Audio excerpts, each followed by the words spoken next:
En el ruido de la vida, en la normalización de la violencia y la intransigencia del ser humano, las heridas de las víctimas y las amarguras de los abusadores se escabullen en los hogares y en las familias. Levanta propone un acercamiento integral, uno desde adentro, desde los lugares donde solamente Dios puede entrar. Conversemos.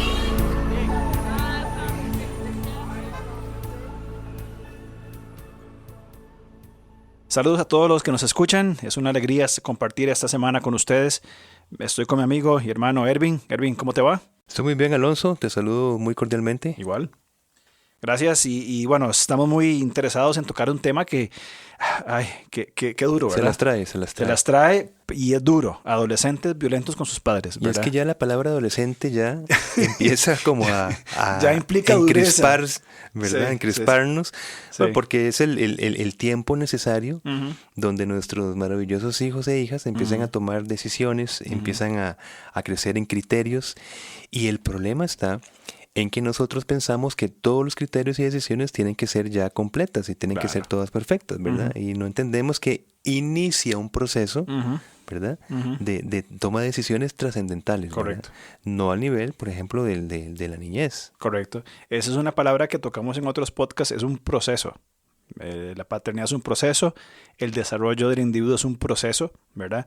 Y bueno, entendemos la etapa de la adolescencia, aproximadamente 10, 19 años, esa edad, ¿verdad? Algunos antes, algunos después, que requieren nuestros hijos para llegar a tomar, como vos decías, decisiones y aprender de sus errores.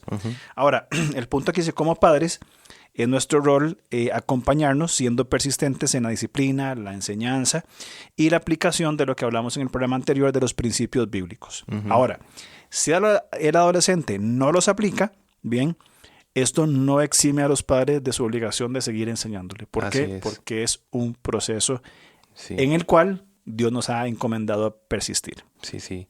Y es que es una importante etapa, ¿verdad? Esta de la adolescencia, donde los padres les vamos transmitiendo a nuestros hijos o hijas que tienen cualidades. Y tienen cualidades, desarrollarles una imagen de competencia frente a sus nuevos desafíos. Que justamente eso es a veces el error de esas frases que son guiones de vida, que posiblemente muchos cargamos por muchísimo tiempo, donde nos determinaban esas frases hirientes, en vez de lo contrario, desarrollar una imagen de competencia. Y esa imagen pues nos va a permitir entender que en la adolescencia hay responsabilidades y que las decisiones les van a traer consecuencias propias, ya no asumidas por los padres. Exacto. O por lo menos ese sería el ideal, que los padres dejemos, aunque es un proceso, llamémosle entre comillas como de duelo, ¿verdad? Empecemos a permitir que las consecuencias de los actos de nuestros hijos o hijas adolescentes empiecen a alcanzarles, ¿verdad? Y eso es importante. Nosotros, esa sobreprotección, vamos a dar el efecto contrario. No vamos a desarrollar una imagen de competencia. Exacto. Y eso es lo que se trata de la adolescencia. Por eso es que nos encrispa pensar en la adolescencia. Porque vamos a intensificar, darle un verdadero sentido a la disciplina. Sí, es una disciplina, como vos decís, necesaria, ¿verdad? Y donde el hijo o la hija, ¿verdad? Deben ir desarrollando esa competencia. Y qué importante es que le demos el espacio para que ellos puedan, aunque los duela y nos incomode, asumir las responsabilidades. Correcto. Ahora, como padres, creo que es nuestro rol adaptarnos a las exigencias del desarrollo físico, del desarrollo psicológico que tienen nuestros hijos, ¿bien? Por lo que no debemos acercarnos, que es un error común, ¿verdad? Y obviamente por la inexperiencia de ser padres quizá, acercarnos desde el miedo o negativamente, ¿bien? Cuando nuestra autoridad es cuestionada, porque es lógico que nos van a cuestionar. Sí. Yo creo que sería extraño que no cuestionen, ¿verdad? Sí, claro. Es bueno, el cuestionamiento es bueno y saber cómo responder nosotros, ¿verdad? Y vos sabes que ese es un tipo de violencia emocional. Sí, claro. Lograr objetivos por medio del miedo sí. es un tipo de violencia. Correcto. Y nosotros no tenemos que incluirlo dentro de nuestro repertorio delegado de formación de nuestros hijos. No es necesario. ¿En qué momento el Señor utiliza nos amedranta, ¿verdad? Nos estimula el miedo, al terror, que es diferente al temor reverente? Correcto. Cuando la Biblia habla de temor reverente, no es infundir el miedo en la persona, ¿verdad? Porque de hecho, el miedo sí fue infundado cuando fue presentado la ley. Correcto. Ve nosotros que cuando nosotros vemos al pueblo de Israel, que el Señor primero por gracia les redime y es presentado ante las faldas del Sinaí, pues dice que el pueblo temblaba de miedo. Claro. Y le dicen a Moisés, no, subí vos, nosotros aquí nos quedamos. Porque la ley eso es lo que pretende. Lo que pretende es dar temor. Claro. La ley, ese es el punto. Desde que fue dada la ley, fue dado bajo un marco de temor, de miedo, ¿verdad? Ese miedo es el que Pablo va a decir en Romanos 13. Las autoridades que infunden. Correcto. Miedo. Yo doy la vuelta con todo en orden en el carro y me encuentro un oficial de tránsito, yo digo, ¿pero por qué? No hay nada que me temer. Infunde temor. Sí, pero me infunde temor. Claro. Es decir, no hay nada que temer, Claro. correcto. Sí, entiendo. Pero si me detienen, yo empiezo a alterarme un poco, Claro. por lo menos, porque esa es la consecuencia de la ley. La figura. La sí. figura de la ley. Correcto. Dar ese miedo, pero para que nos volvamos a la gracia, al alivio del amor de Dios. ¿Verdad? Correcto. Y es muy importante eso que estás hablando de estas herramientas de miedo, ¿verdad? O de ser padre desde el temor. Es equivocado, sino que más bien, y es dañino por supuesto, ¿verdad? Sino intensificar el diálogo y un entorno de expresión confiable y seguro, que es parte de lo que hablamos. Ahora, cuando Dios trata con nosotros, creo yo, y es lo que percibo de las escrituras, Dios no me habla desde el miedo, Dios me habla de la gracia y me habilita para yo responder a través de la oración lo que siento, lo que pienso, lo que creo. Claro. Es decir, mi relación con Dios se fundamenta, podríamos decir, en una conversación. Él por su palabra me habla, yo le respondo en oración y es un proceso de ese desarrollo de una intimidad profunda donde yo voy conociendo a Dios y voy viendo lo grande que es Él. Imitando ese modelo, creo que en nuestros hijos es muy importante no ser padres del temor, ser padres de la conversación con el fin, como dijimos anteriormente, de instruirles y de construir sobre ellos un carácter sólido. Claro, muy de acuerdo. Y es que, en referencia al título, ¿verdad? Adolescentes violentos con sus padres, me encantó esto que estás diciendo porque estás hablando de una respuesta ante algo. Ahora, ¿por qué un adolescente puede ser violento con sus padres? Por supuesto, la violencia no surge de un solo elemento. Hay muchos elementos implicados. La violencia es una consecuencia de varios factores. En medio de esos factores es la desatención, la desacreditación del hijo, el acercarse con esa violencia emocional. Entonces, cuando el adolescente es violento, en muchas de las ocasiones lo que están haciendo es reaccionando hacia lo que están recibiendo, ¿verdad? O están respondiendo a lo que están recibiendo.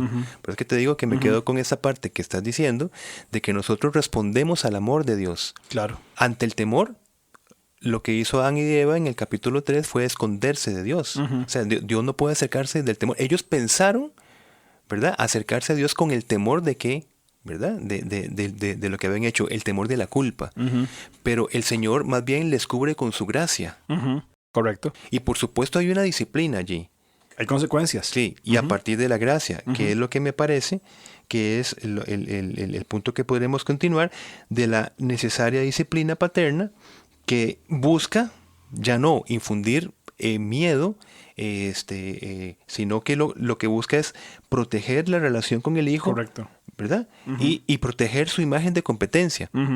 Yo no puedo estar disciplinando a un hijo o a una hija, como hablamos en el punto del enojo, y a la vez ser acompañado de frases de incompetencia. Es decir, la disciplina es necesaria, claro, pero hecho a perder la disciplina, si en ese proceso yo agredo verbalmente, agredo la autoestima del adolescente, el valor del adolescente, pensando que con esto forma parte de la disciplina necesaria que tengo hacia nuestros hijos. Sí, y más bien lo que se genera es sin querer justificar la conducta violenta de un adolescente, porque es injustificable una respuesta así. Sí. Sin embargo, es necesario comprender que muchas veces son los padres quienes propician ese ambiente y esa respuesta hostil de parte de los adolescentes.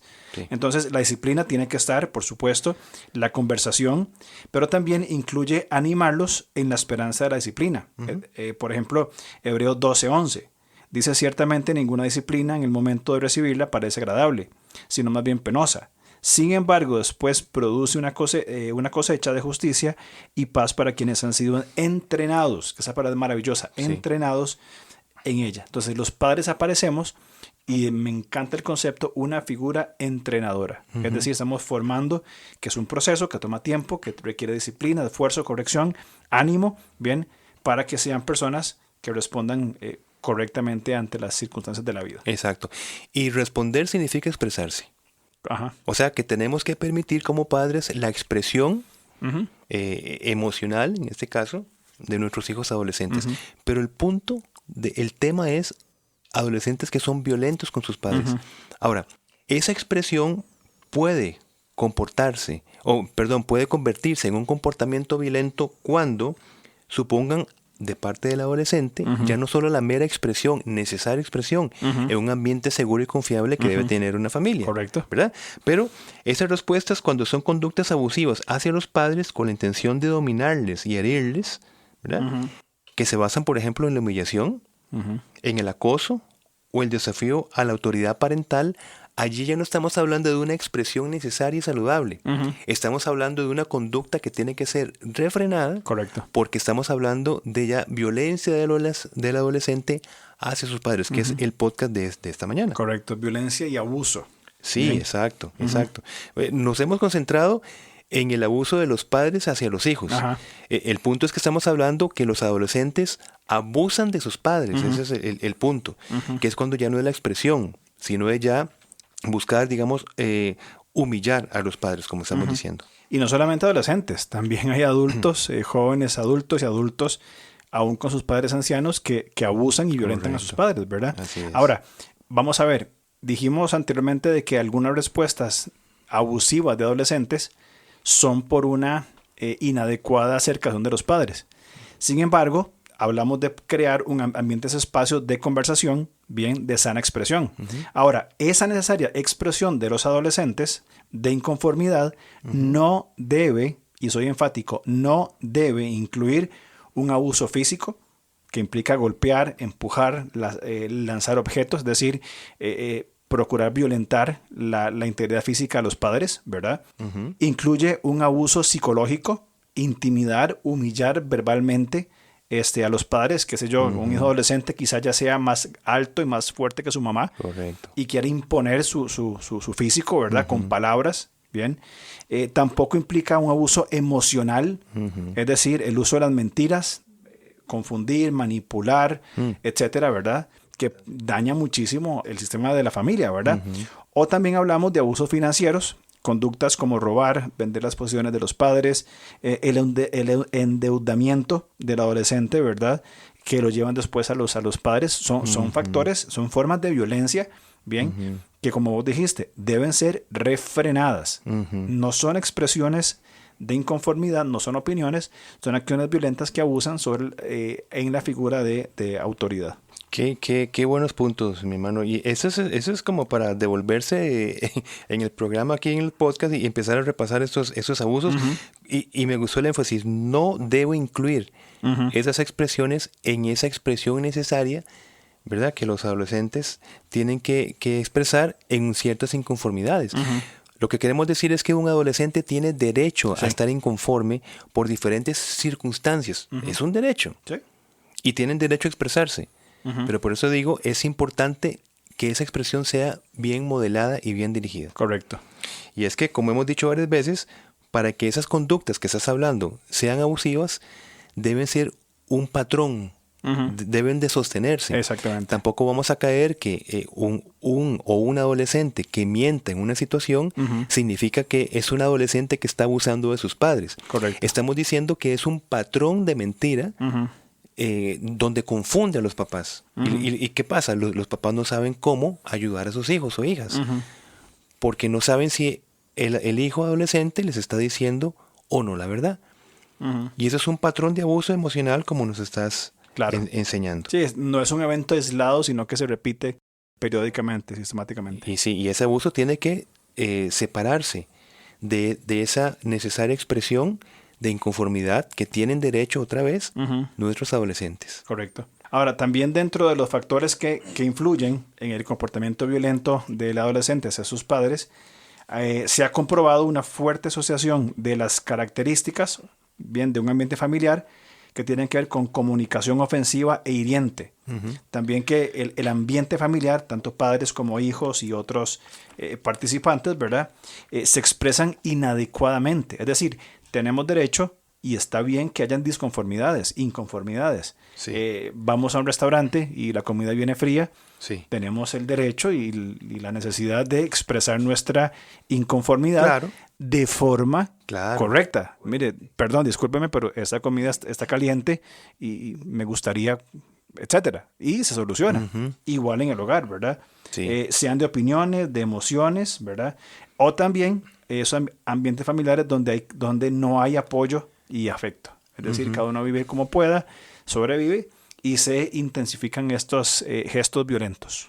De hecho, los adolescentes y los niños inclusive son agentes viables para frenar aquellas injusticias que tal vez los padres no vemos. Porque no somos perfectos. Podemos descuidar ciertas cosas. Podemos nosotros estar metidos en ciertos hábitos o patrones y no nos damos cuenta que estamos siendo injustos en ciertas áreas. Correcto. Así que la expresión de inconformidad es necesaria para frenar ciertos casos de injusticia. Si no es así, tanto en la familia como en la sociedad, la injusticia pues va a tener el beneficio del secreto. Y va a crecer y crecer y crecer porque no hay denunciantes en contra de actos injustos. Exactamente. Entonces, esto es necesario. Estar inconformes es necesario. Sí, claro. Estar inconformes en normas eclesiásticas es importante, porque si no la congregación no va a crecer. Claro. Y un sistema pastoral que no escuche inconformidades o que diga, no, usted lo que tiene que hacer es orar más. Óyeme, claro, no hay crecimiento. Nos allí. estancamos. Por supuesto, porque la iglesia tiene que estar procurando la edificación de sus miembros y además edificarse ella misma. Correcto. Estar denunciando continuamente su pecado. Y qué buena dinámica, inclusive para trazar una analogía, qué buena dinámica sería que en las iglesias el liderazgo tenga esa sensibilidad de escuchar las inconformidades de la iglesia, sí, y que les sepa comunicar en buenos tonos y términos las inconformidades y juntos procurar proveer o una respuesta positiva para superar esas inconformidades y que la iglesia crezca. Sería maravilloso esa dinámica. Así como también sería en la familia. Que los padres tengamos la habilidad de escuchar, que los hijos tengan la oportunidad de expresarse y que juntos puedan buscar crecer en un área donde hay una deficiencia. Correcto. Son dinámicas necesarias. Ahora, el tema es que hay estilos parentales que son complicados, ¿verdad? Sí. Y que no permiten, que cierran puertas, o las abren demasiado, y más bien eso tiende a la confusión, ¿verdad? Y un estilo parental, pues para definir, son esas actitudes, ¿verdad?, hacia los hijos que les van creando un clima emocional de socialización, como unas pautas relacionales. O sea, primero es un estilo que les influencia a luego los hijos en responder. Claro. Ante las relaciones que tengan, ¿no? Para entender el punto. Y qué les va a influir en su conducta. Correcto. Y se han identificado varios estilos parentales, ¿verdad? Empiezo yo quizás por el primero, que sería el estilo autoritario. Otra vez, es un estilo parental, una manera en que la familia se puede percibir en frente de su hijo adolescente. Podemos decir que es como una dinámica familia. Totalmente. Es una dinámica familia que o es transgeneracional o es asumida, porque no necesariamente yo tengo que seguir un patrón recibido. Ahora, yo puedo haber recibido un buen patrón generacional, pero yo decido, por la razón que sea, cambiar este patrón y acercarme, por ejemplo, a un estilo autoritario. Correcto. Que se ve mucho en la Biblia. Por ejemplo, cuando habla de los reyes, un rey que hizo lo bueno, exacto, un rey piadoso que amaba al Señor y al prójimo, y su hijo fue un desastre, o viceversa. Excelente ejemplo. Ahí está el punto. Entonces, se asume ese estilo autoritario. Entonces, en ese estilo, ¿qué pasa? Los padres van a sobrevalorar la obediencia, pero estamos diciendo no obediencia para edificación, sino para que se haga lo que yo quiera, de la manera que quiera, en el tiempo que yo quiera y la forma que yo quiera. Eso es algo diferente. Cumplimiento de reglas restringen esa expresión que tanto hemos estado hablando de esas necesidades de los hijos. ¿Y qué pasa? Pues muchos adolescentes van a mostrar comportamientos ¿qué vamos a esperar? Pues Claro, agresivos, por ¿no? supuesto. Hacia sus padres. Comportamientos físicos y verbales, que pueden ser pasivo-agresivos. Ujú. Porque eso es otro punto. Es decir, frente a los papás, yo me voy a quedar quietito. Pero ¿qué pasa? El sentimiento agresivo, el pasivo, mientras me están dando, el agresivo es que no asumo las cosas como me las están diciendo, no escucho las instrucciones que me están diciendo, etcétera, ¿verdad? Y bueno, todo esto lo que procura es ridiculizar y humillar a los hijos. Es más, amar más los logros de los hijos que a los hijos. Ese es el sentido autoritario. Yo te amo, yo te respondo, yo te apoyo, estás conmigo si me das logros. Si no, Descalificado. descalificado. Ese es el estilo autoritario, que es un estilo parental. Correcto. Qué difícil, ¿verdad? Sí. Porque hay que marcar una diferencia entre un estilo autoritativo y la autoridad dada por Dios. Así es. Pero que es una así diferencia es. abismal. Pero eso que nos estás explicando es muy complicado porque es imponer una autoridad sin considerar a otros, ¿verdad? Y es muy difícil. Ahora, por otro lado, podemos también hablar de otro estilo de paternidad, ¿verdad? Que es el estilo indulgente. Indulgente. Los padres ejercen diferentes tipos de control, ¿verdad? Inconstantes, permisivos, incompletos, ausencia total de medidas correctivas. Los adolescentes refuerzan sus tendencias al minimizar la gravedad de sus comportamientos abusivos. Y es lo que yo he visto, que a mí me cuesta mucho entender esta tendencia, que lo he escuchado varias veces: no le diga no a sus hijos. O sea, no use la palabra no, sí. ¿Verdad? Y veía hace un tiempo un video que decía: dígale que no desde el sí. Ajá. O sea, es imposible. A mí particularmente me suena absurdo. Y si yo voy a la Biblia, encuentro que Dios me dice no.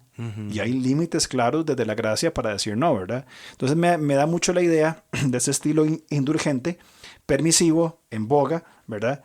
Y que pretende, y eso es otro error, y creo que eso es un error muy grande, pretende una relación padres e hijos de igual a igual. Es decir, somos amigos. Y se olvida ese límite necesario de autoridad, de paternidad. Y se explica en gran parte la falta de respeto, la ausencia de respeto de los hijos hacia los padres. Entonces es una dinámica totalmente opuesta a lo que vos nos decías, de un estilo autoritativo. Ahora es un estilo indulgente. Haga lo que quiere, somos compas, usted y yo somos iguales, no hay límites, y realmente se necesita esa diferencia entre padres e hijos. Qué importante, porque evidentemente los desafíos y los retos que tienen nuestros hijos o hijas adolescentes son diferentes a los que tendrían en la niñez, y necesitan encontrarse con unos padres que, por supuesto, les escuchen, les entiendan, les dediquen tiempo, y de alguna manera eso significa tener una relación más íntima y especial. Pero esto no significa, como estás diciendo, que dentro de esa relación necesaria yo me voy a ver como un adolescente un poquitito de más de años con él, bajar tal vez mis expresiones, no sé, como tratar de ponerme al nivel de la persona, porque entonces, como estás diciendo, cuando se necesita ofrecer esa disciplina necesaria, ahí ya no se va a establecer como un papá o una mamá que me está instruyendo y a la cual debo obedecer, sino es como una mera sugerencia. Claro. ¿Verdad? Ahí simplemente, bueno, como me lo podría haber sugerido otro compa del colegio. Exactamente. Y algo que yo he estado aprendiendo mucho en estas semanas precisamente es el tema de los límites, ¿verdad? Qué importantes son los límites. Sí. Y en la relación padres e hijos, si bien es cierto, los amamos locamente, como dicen algunos, ¿verdad? Pero es muy importante poner límites. Claro. Porque si no, evidentemente, se nos va hacia alguno de los dos extremos, tanto autoritativo como indulgente. Ahora, te hago una pregunta. ¿Por qué los padres son permisivos? Claro. ¿Por qué se da esto? Primero, el temor que sienten los padres ante las conductas agresivas del hijo, que en su momento no se pusieron límites, se habituaron. Y entonces llega un momento en que literalmente dicen, sobre todo en familias monoparentales, que cae sobre la responsabilidad de la mujer, va a decir, bueno, yo le tengo un cierto temor y miedo a las reacciones de mi hijo adolescente, que me estoy dando cuenta que se está haciendo muy grandote, ¿verdad? Correcto. Y entonces tengo temor. Y entonces eso es una primera respuesta de la permisividad de los padres, ¿verdad? Y otra segunda que pienso es la presencia de los padres, pero sin supervisión adecuada. O sea, que no se establecen lo que están diciendo límites. O sea, no hay temor. No, yo no tengo miedo a mi hijo. Pero ¿qué pasa? No hay una supervisión. Es diferente acompañamiento. Sí. O sea, yo acompaño, etcétera, pero nunca dejo de supervisar. Correcto. Es decir, cuando no estoy acompañando, tengo que seguir supervisando, es lo que quiero decir. Correcto. La supervisión nosotros siempre tenemos que incomodar positivamente a nuestros hijos, siempre. Sí. Y esta supervisión es muy intencional, no se da sola. Es cuando el padre dice voy a estar supervisando y por amor y por interés en nuestros hijos, por supuesto, pero es necesaria esta supervisión. También pienso que un divorcio previo en el padre que habita con los hijos le hace sentir culpable. Y hemos visto pues, varios casos en cuanto a esto, ¿verdad? Sí. Es importante señalar que el elemento que influye negativamente en el ajuste de los hijos no es tanto el divorcio como tal, o sea, el hecho, ¿verdad? Evidentemente no queremos minimizar para nada lo que está pasando, claro. Sino el clima familiar disfuncional que viene como una consecuencia del divorcio. Ese manejo de la tensión posterior, correcto, ¿verdad? Ese malestar emocional, esas disputas entre los padres divorciados o separados que afectan la dinámica del hogar, lleva a decir, bueno, hagan lo que quieran. Inclusive, no lo sé, podríamos investigar más sobre el asunto, pero lo que he escuchado de padres divorciados en ciertas consejerías es yo me siento culpable por lo que pasó, entonces yo les doy todo lo que ellos quieren. Claro. Como ellos sufrieron por culpa mía, entonces yo los dejo a que hagan lo que quieren y vienen las consecuencias de la violencia. Sí, es un tema apasionante. Una y otra vez, en ningún momento nosotros, como un ministerio cristiano basados en la Escritura, estamos fomentando el divorcio. Correcto. A la vez debemos responder ante una realidad que tenemos al frente. Entonces, cuando es inevitable el divorcio por la condición humana, lo que estamos aquí diciendo es que una consecuencia del estilo indulgente o una consecuencia de la afectación de los niños, evidentemente el divorcio es algo muy traumático para los hijos. Claro. Pero si un divorcio se lleva en buenos términos, es diferente a las consecuencias no solamente del divorcio, sino que cada vez que los padres divorciados se hablan con absoluta hostilidad, claro, lo que quiero decir es que ese trauma del divorcio se va a permanecer, se va a perpetuar y va a seguir haciendo daño. Claro. Es decir, unos padres divorciados en una condición que no es querida por el Señor, puede de alguna manera proteger y seguir cuidando la parte afectiva, emocional, espiritual de los hijos. Es lo que queremos decir en ese punto. Totalmente de acuerdo, ¿verdad? Si ya hay una consecuencia de dolor en los hijos por el divorcio, al menos se debería procurar que las secuelas no sean tóxicas, afectivas, nocivas, destructivas en los hijos. Creo que es importante considerar eso, ¿verdad? Que eso es otra vez, en el marco que estamos hablando, eso es una influencia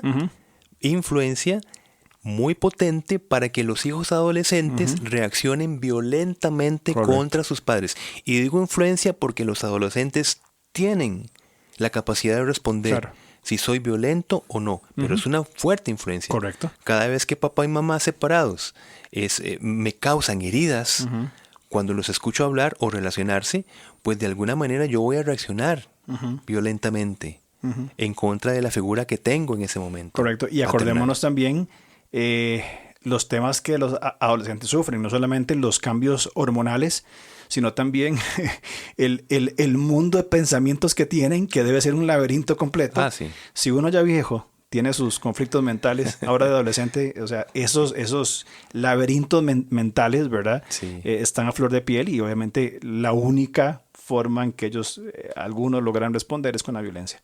También otro problema con la permisividad es la consecuencia de la ausencia de los padres. Y aquí lo digo con mucha tristeza, ausencia de los padres por responsabilidad laboral o ministerial.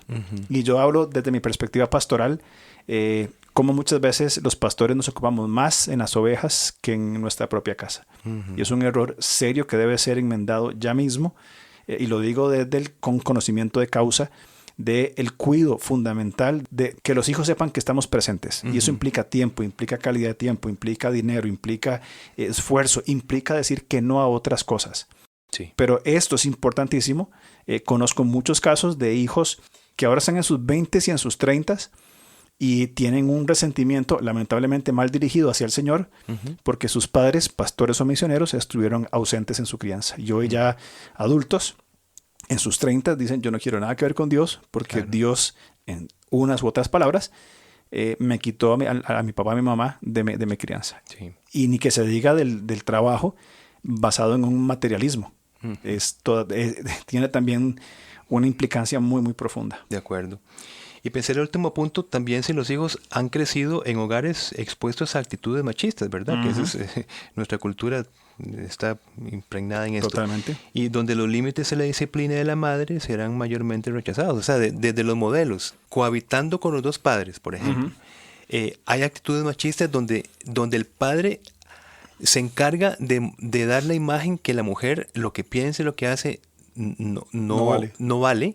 Bueno, ahora cuando es un sentido monoparental y los hijos quedan con la madre, ¿qué modelaje tuvieron primero? Pues lo que la mujer o lo que mamá dice o hace no vale.